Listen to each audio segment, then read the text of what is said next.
बच्चों कैसे हैं। आज न्यू चैप्टर है पीरियोडिक क्लासिफिकेशन ऑफ एलिमेंट्स। जितने भी नोन एलिमेंट्स है उसको कैसे क्लासिफाई किया गया, किस ग्रुप में रखा गया, किस पीरियड में रखा गया, इसके बारे में हम देखेंगे। क्योंकि क्लासिफिकेशन के बाद उस एलिमेंट या उस ग्रुप को स्टडी करना आसान हो गया। तो पहले देखते हैं क्लासिफिकेशन का बेस क्या था प्यारे बच्चों। सुविचार देखते हैं। आप कुछ भी करें कोई मायने नहीं रखता, लेकिन आप उसे किस मन से कर रहे हैं ये बहुत मायने रखता है। अगर किसी काम को पूरे दिल और मन से करेंगे तो बहुत अच्छा रिजल्ट आएगा। इन 1817 पहले शुरुआत कहाँ से हुई थी। In 1817 John Wolfgang Dobereiner, a German chemist, tried to arrange the elements with the similar properties into groups। उन्होंने सबसे पहला जो रिसर्च किया 1870 में जॉन वोल्फगैंग डेबोरेनियर, वो जर्मन केमिस्ट थे। उन्होंने tried arrange the elements, element को अरेंज करना चाहे with the similar property into group में उसको करना चाहे। He identified some groups having 3 elements. उन्होंने क्या किया, 3 एलिमेंट का एक ग्रुप बनाया। Each and called this groups triads. उसको क्या बोला गया, ट्राइड्स बोला गया। He showed that when the 3 elements in a triad were written in the order of increasing atomic mass. 3 element का उन्होंने एक ग्रुप बनाया और देखा कि उन 3 एलिमेंट को जब बढ़ते हुए एटॉमिक मास में लिखा जाता है, the atomic mass of the middle elements was roughly the average of the atomic mass of the other 2। उन्होंने मान लो A, B, C 3 एलिमेंट को रखा, तो उन्होंने बढ़ते हुए एटॉमिक मास में तो उन्होंने देखा B का जो एटॉमिक मास है A और C का एवरेज, माने A और C के एटॉमिक मास को ऐड करके अगर 2 से भाग दे दें तो इसके इक्वल होगा। उन्होंने ऐसा कहा और इस कंसेप्ट पे वो पीरियोडिक टेबल बनाना चाहे। जैसे एग्जाम्पल उन्होंने दिया, लिथियम का मास 6.9, सोडियम का 23, पोटेशियम का 39। तब देखिए ये 23 अगर 6.9 और 39 को ऐड करें तो 45, 2 से डिवाइड करेंगे 22.5, लगभग सोडियम के बराबर हो गया। तो यही चीज़ उन्होंने बोला, atomic mass of sodium is approximately average of atomic mass of lithium and potassium. तो इन्होंने ट्राइड रूल्स दिया।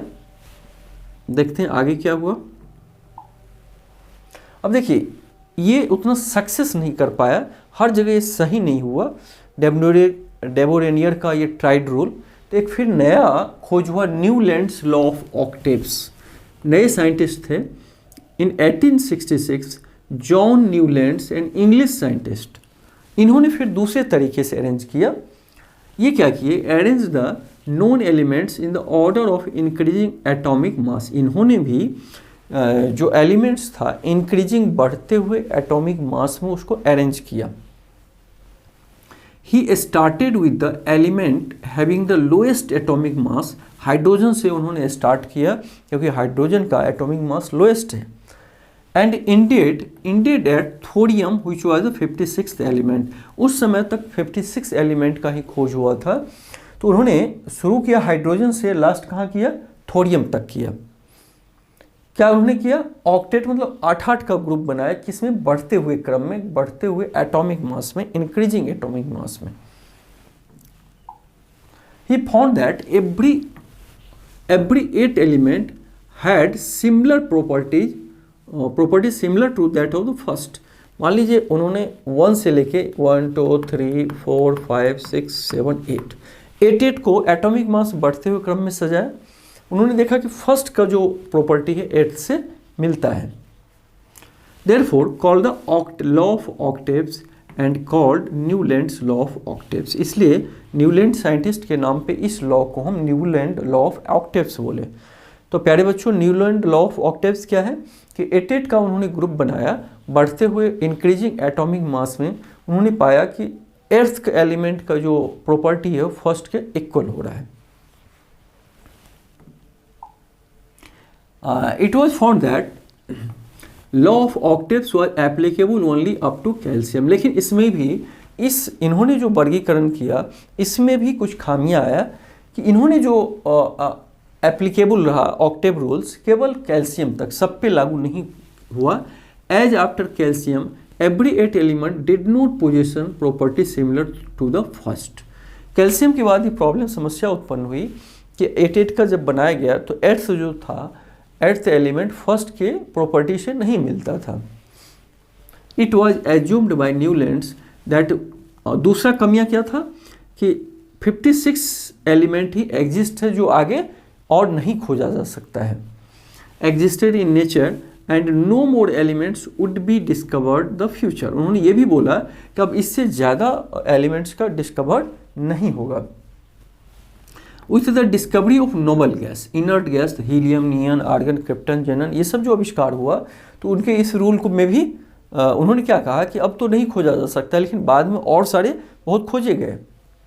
The law of octaves become irrelevant, इस तरह लॉ ऑफ ऑक्टेव भी इरिलेवेंट हो गया, उसका यूज नहीं हुआ क्योंकि कैल्शियम के बाद उनका रूल लागू नहीं हुआ। 8 एलिमेंट का ग्रुप में फर्स्ट और 8th का इक्वल प्रॉपर्टी नहीं रहा, और 56 एलिमेंट्स के बाद उन्होंने बोला कोई खोजा नहीं जा सकता है, लेकिन इनर्ट गैस उसके बाद डिस्कवरी हुआ, इस तरह इरिलेवेंट हो गया। अब उसके बाद मेन जो है मेंडलीव पीरियोडिक टेबल, इन्होंने काफ़ी इस पे काम किया।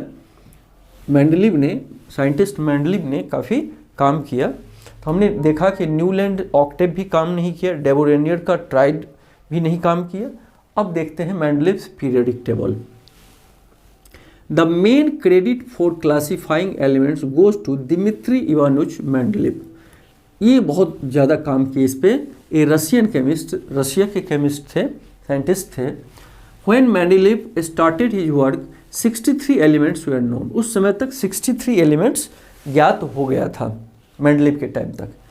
ही examined the relationship between the atomic mass, उन्होंने भी एटॉमिक मास पे ही रिलेशन को स्थापित किया of the element and their physical and chemical property. उन्होंने भी एटॉमिक मास को ही बेस लिया और फिजिकल केमिकल प्रॉपर्टी को एस्टेब्लिश किया। मेंडलीव्स पीरियोडिक टेबल क्या था, पीरियोडिक लॉ क्या था? The properties of elements are the periodic function of their atomic mass. इन्होंने भी बोला कि property of elements are the periodic function of their atomic mass, atomic mass का ही वो फंक्शन है।